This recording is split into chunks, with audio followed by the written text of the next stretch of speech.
Let us do Prarthana and start the session. Om Guru Brahma Guru Vishnu Guru Devo Maheshwara Guru Sakshat Parabrahma Tasmai Sri Gurave Namaha.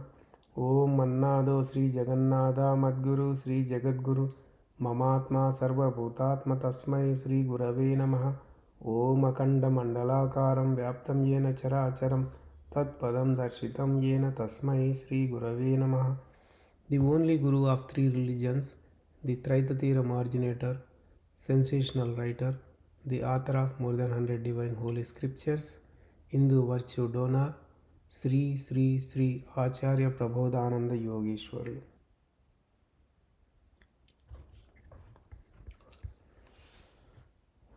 We are learning Bhagavad Gita, Gnana Yogam chapter. Let us recap what we learned in the last week.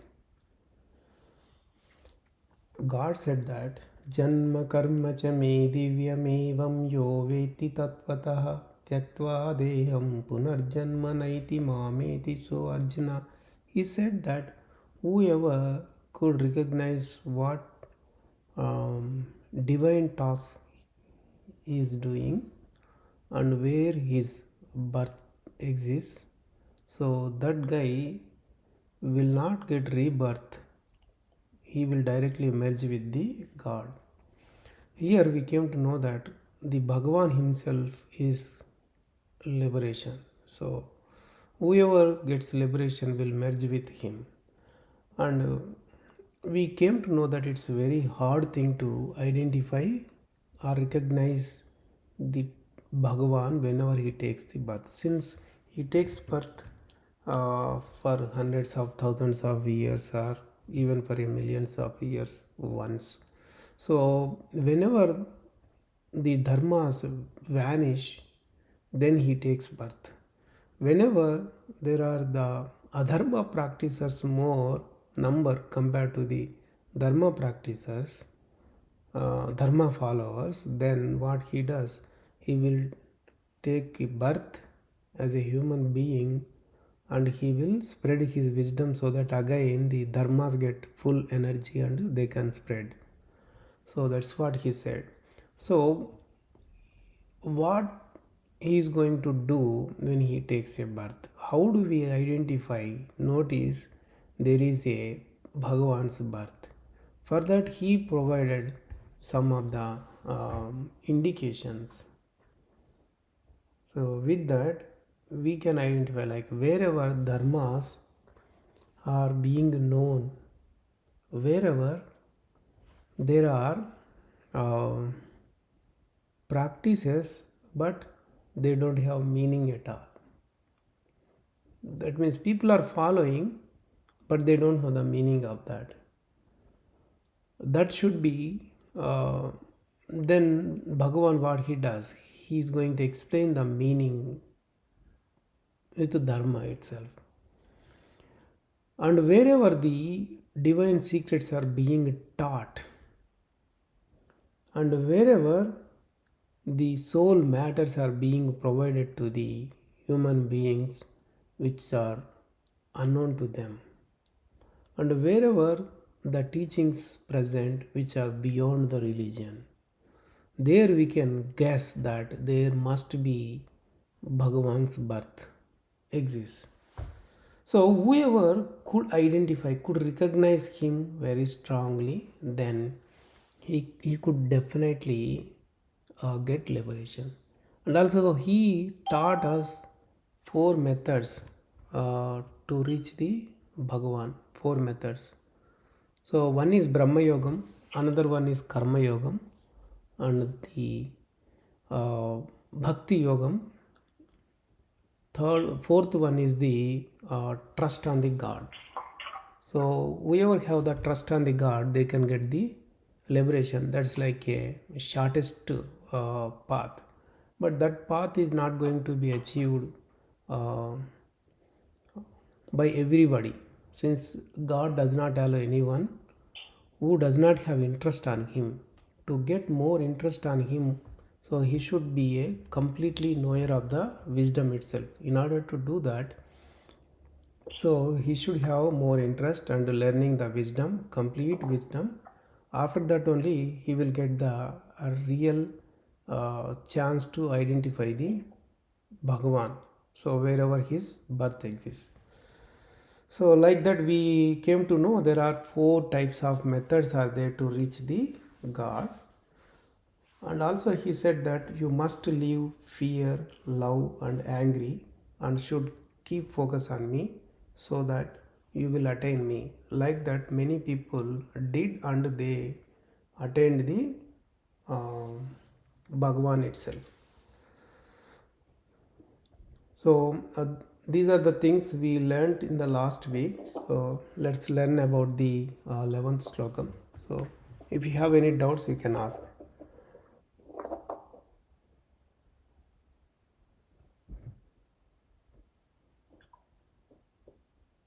Shravan, this one is English session. So Telugu session is completed. So I am teaching the same thing in the English. Okay. Okay, okay, Venkat. Yeah. Okay, okay. So let's move on to 11th Slokam. ये यथा मां प्रपद्यन्ते तां तथैव भजाम्यहं मम वर्त्मानुवर्तन्ते मनुष्याः पार्थ सर्वशः. So whoever wants to pray me in whatever the form they are thinking and they are making, I am also blessing them like that. And there are the people who are worshipping me in many different ways. That's what here Lord Krishna is telling. So in the Shlokam itself Bhagavan is saying that in millions of methods people are worshipping the God. And those methods are how many types we can say? Two types we can say. It is one type is formless, another type is with form. So formless methods are, we came to know Brahma Yogam, Karma Yogam, which are having no form at all, formless worship. And the formful worship is the one which is with the form. Somebody will create some form, he will think that this might be the God and he will be worshipping that. Like that each and everyone will have their own form in their mind. That form can be a divine form and they will be worshipping the God, even though it's not the exact identical form of the Bhagavan. Suppose Lord Krishna is Bhagavan, may not be the form of the Lord Krishna, somebody is worshipping with some other form, but they will think that this might be the God's form itself and they will be worshipping that, doing the puja to that. Among those people, very less number of people will be worshipping to get the liberation. Many of the people, 99% more than that also, they worship the God to come out of the struggles in their life, to get the money and to fulfill their other desires and all those things. Like that they worship the God. So they are all worshipping because they have the desire in their mind and they have they like the fruits of karma. They desire the fruits of karma. The fruits of karma which comes out of the task. So based on for that benefit purpose, many of the people are going to worshipping him.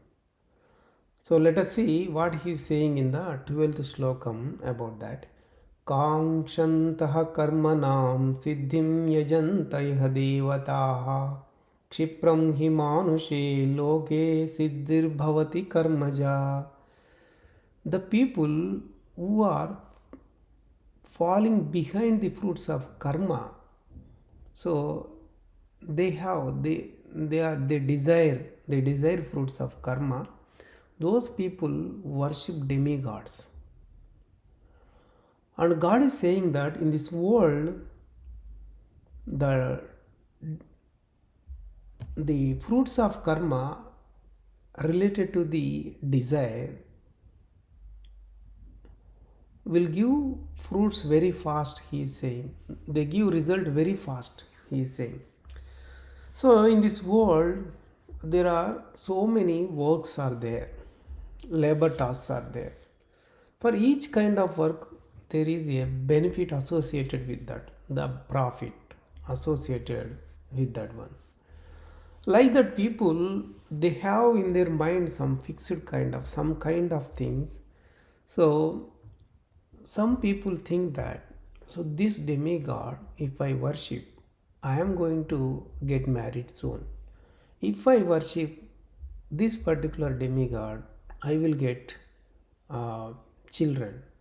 If I worship this particular demigod, I will get much richer. If I worship this demigod, my court cases will be gone. Like that, they will have in their mind and they will be worshipping the demigods. Suppose there is a rich person who is doing the business, so he will be always wanting to get more and more profits out of his business. For that, what he will be doing, he might be even doing the wrong practices also. So his end result, what he wants is getting more money out of his business. What he will be doing, he will be worshipping a demigod, and always he will be asking that demigod, give me more money, like that. But he will not be keeping quite right. So as a labor comes to do work in the morning and goes in the evening, so for his task what he does, he is getting the money at the end of the day. So a worker, a job holder, a employee will work whole month. At the end of the month, he is going to get the salary for his work.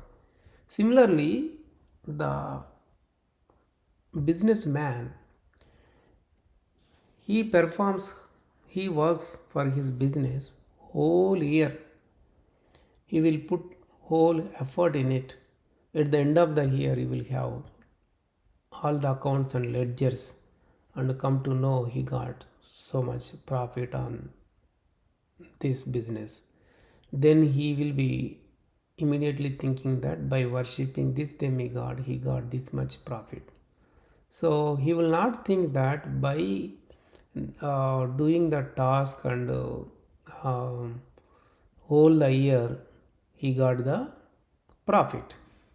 So that's what the God is saying, that what God is saying here, Kshipram Siddhir Bhavati Karmaja, that means immediately the fruits of action happen. That's what God is saying here. So people are always looking at the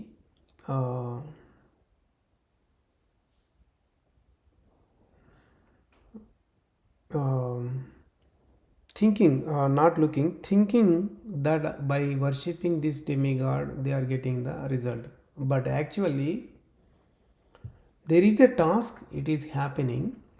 By the task, there is a result of money or some other thing, and invisible result also there. That is called karma. Karma is associated with every task, but people are ignoring the invisible result, the subtle result, invisible subtle result. Either it is punyam or papam, but they have desire in them, and with their desire, so they are worshipping the demigods. So that's what God is saying over here. Let us move on to the 13th Shlokam, what he is saying. Chaturvarnyam maya srishtam gunakarma vibhagashaha tasya kartaram apimam vidya kartaram avyayam. Based on karma and divisions of gunas, dispositions, gunas nothing but dispositions. Four varnas are created by me. Who is saying that? The absolute soul, Paramatma, is saying over here. Though he is the creator of them, he is nowhere related to them, and he is undestroyable one. He is imperishable. Paramatma is imperishable. So people say that four varnas are created by God. That is true. But people should understand the wisdom in a proper way. If it is not the case, then we will go into the wrong direction. When it is called Varna, immediately, why do you go outside and think about caste system? So here Varna means not the caste. He said Varnas. Varna can be anything. God's wisdom is complex. It is not so simple to apply to the physical world. God is invisible. God's wisdom is also invisible. You have to apply that matter to the invisible thing, not to the physical thing. So the caste system does not apply to entire world, because this world is created by the God, and every human being is created by the nature itself. So whatever the five elements are there, those five elements are there in every human being's body. So human being is also one of the creation, as other other creatures are there. Okay. So the thinking of the four varnas, the caste system, is only for the human beings, is not the right one. And the castes are not there in entire world itself. Even this one is not applicable in India itself. Even in India also it is not applicable. So the God's wisdom is unique, and it should apply to every creature, not only human being. So other creatures are there, animals, birds, insects, every creature. So they also should know the same wisdom of the God himself. So whatever the caste you are saying, they are not applicable uniquely to every creature. When it is not applicable to every creature, then applying the caste system to the human beings is not the right notion, not the correct one. Some people even say that, uh, before that, let's know one more point. God never created any caste, and God never created any religion. Those are all created by the human beings itself. God has never involved in that. And the differences among the caste system and the caste and the religions are nowhere related to God at all. Some people even go one step forward and say that God said that guna karma vibhagaha. So, based on the people doing the task and their emotions, we can divide them, right? So, like that, if we go on, the one who does business is called Vaishya, the one who does very lesser down level task or lower level task, we can say him as Shudra, and the one who rules the land, soil, we can say him as a Kshatriya, like that. And also, it is not important that to divide the based on their birth, the caste system. Instead, we can divide the caste system based on the task what they are doing. If a Brahmin is doing the lower level task, we can say him as a Shudra. Like that, some people going to argue that, but that is also not true at all. It does not apply to whole creature itself, all the creatures. The wisdom, when you say it should be applicable to every creature, every type of creature. That's what. So then only we can say it is the true wisdom. So the four castes is completely wrong. So God never said about physical caste. He said varnas, that should be internal. That should be internal. We should apply it to the internal. If you say the castes are four types, how can you say there are animals, right? Rats, dogs, pigs, so many different kinds of animals. Can you call them Brahmin, Vaishya, Shudra, Kshatriya like that? How do you categorize them physically? So the physical castes are totally wrong. So we cannot say this shlokam is not for the is for the physical caste system. So there is a wrong step. So people in wrote this explanation, and they are directly telling God only said that four castes, these are the four castes God divided. That's not the correct one. So that means the notion of the shlokam they did not understand in a proper way. Let us go in deep details and come to know what is a real notion of the God. Lord Krishna, he showed wearing the peacock feather on his head portion always. Lord Krishna showed so many attires, that attires embedded with a lot more wisdom in it, so many spiritual secrets in it. But being an ignorant, we could not able to uh, know what kind of spiritual secret is in there. So if you see the peacock feather contains four different colors in it. There is a center one which is the round shape that contains a black and bluish color, very thick color. That is the one which we call the portion of the Atma or Yoga, the placement of Yogam, the placement of Atma, immortal soul. After that, another layer is there, that is a little lesser color in it. So another layer is there after that, that is also little lesser color than the second one. And after that, the third one is also there, that is also the lesser color than the second one. Like that, there are four different colors are there on the peacock feather. So the center one is the thickest color, the outermost one is the thinnest color.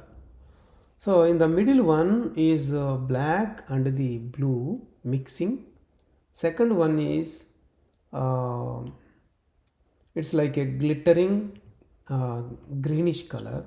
Third one is the pale wheat color.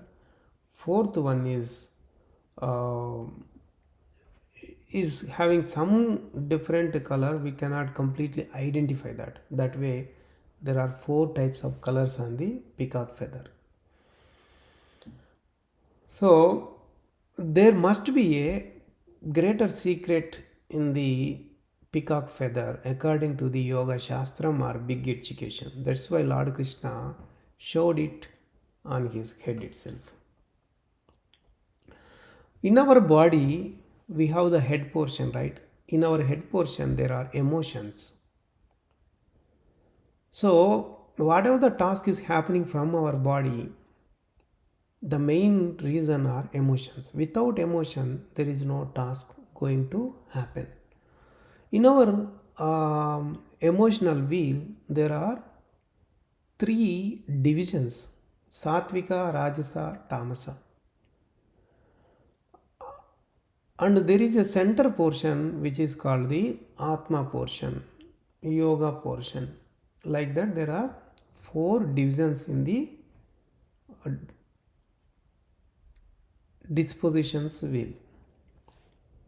So we can see that in our picture also. In the picture, whatever the Swami provided to us, if we see that picture, we can see how the divisions of dispositions are placed over and what is the center to that one.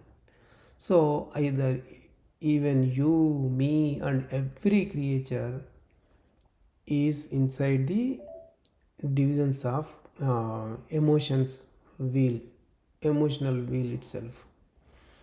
So in whichever the division the creature spends more, the mortal soul spends more, he is called related to that. Like if he spends more time in sattvika division of disposition, he is called sattvic person, sattvic mortal soul. If he spends more time in Rajasa division of disposition, he will be called Rajasa, uh, Rajasa Jiva, Rajasa mortal soul. If he spends more inside the Sattvika itself, he is called Sattvika Jiva, Jivatma or Jiva. If he spends in the center of the all the emotions, that is Atma portion, he is called Yogi. And the Atma is the one, the soul, which is the witnessing, uh, but it is not related to the any emotion. It doesn't have any relation with them. And every creature is doing tasks because of the emotions only. With that emotions, the jiva, the mortal soul, is going to get sin or punyam, but the soul is not going to get any punyam or papam, anything. But the soul will be providing the power to all the organs inside the body, to whole body, so that body is moving and doing the task. But those movements will be based on the gunas and karma only. But the result, whatever comes out of the task, that is called karma phalam. So the fruits of karma is not going to attach it to the soul, but it will be to the only mortal soul. So we need to know that the center portion of the peacock feather uh, conveys about the placement of Atma over there, and the around that second portion is called Satvika, third portion is called Rajasa, and fourth portion is called Tamasa. Here the divisions of disposition wheel and dispositions wheel and the peacock feather look same. They have the matching comparison. If we compare both of them, they look alike. And Lord Krishna did show it on his head to show that even though he is doing any task, he is not going to attach to the any karma. The karma does not come to him. And also he saying that I am in the center of the uh, center center portion, that is Atma portion. So that's why to tell to the people more, he showed the peacock feather. That peacock feather, the center portion will attract everyone because it's very thick and its size is big. So the Brahma Nadi, the big nerve which is spread from the uh, head to uh, the excretory organ itself. So it will have the small nerves attached to it. It is from the head to the back portion down the body itself. And the Atma, the soul, the immortal soul, will be residing inside the big nerve itself. So the center for that is big nerve itself.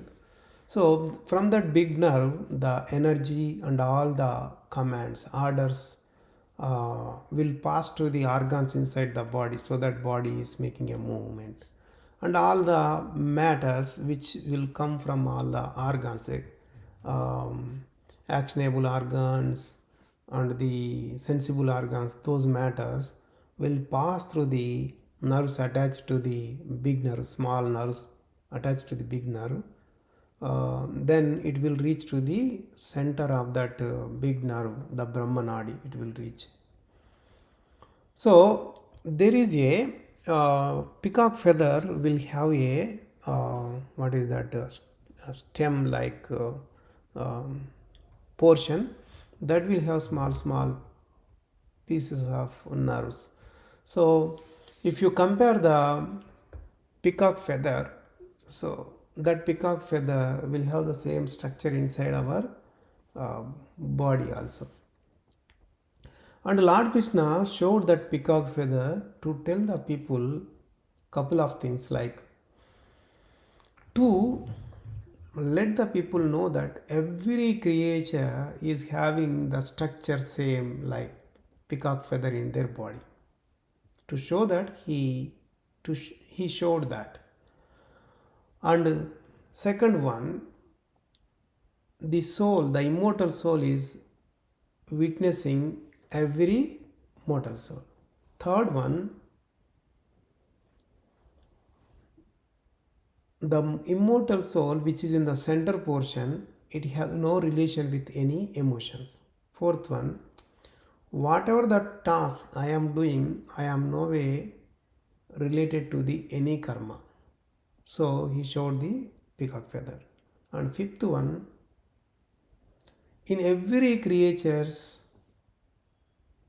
head portion there is a soul and the emotions, to show that he showed by wearing the peacock feather. And sixth one, the edgemost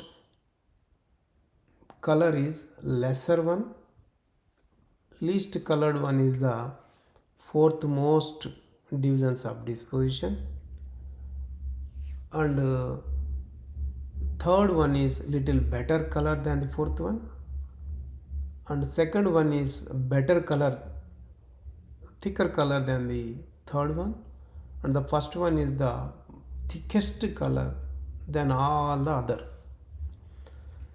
And seventh one, so he showed that by wearing the peacock feather. And the seventh one, what he said, so as we learnt in Karma Yoga chapter 28 Shlokam, Tattva Vittu Mahabaho Gunakarma Vibhagayoho Guna Guneshu Vartanta Iti Matvana Sajjate.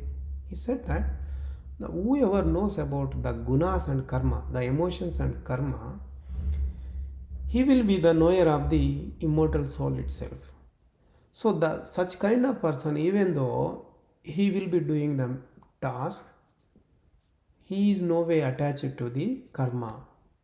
So Lord Krishna showed it by wearing the peacock feather on his head.